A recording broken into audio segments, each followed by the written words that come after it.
Dans leur appartement de Rabat, les Français Yassaman et Eric ne cessent de regarder avec inquiétude les photos de Ziad. Ce bébé leur a été attribué en avril 2012, mais quelques mois plus tard, la législation marocaine sur l'adoption a changé, privant les non-résidents du droit d'adopter. Yassaman déménage alors de Paris à Rabat.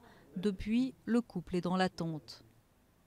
Cet enfant, nous continuons à aller le voir tous les jours à l'orphelinat, mais nous ne pouvons pas, pour l'instant, le sortir de cet orphelinat et plus encore, le sortir du pays.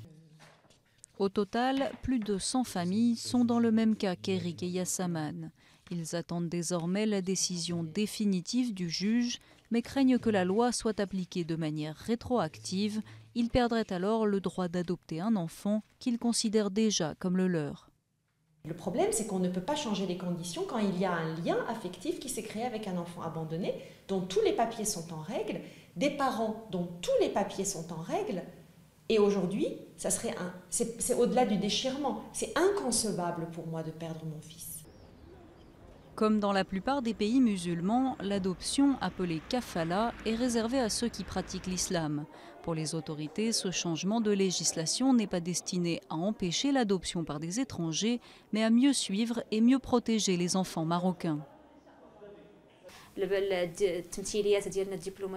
Nos représentants diplomatiques sont incapables de suivre la trace de ces enfants.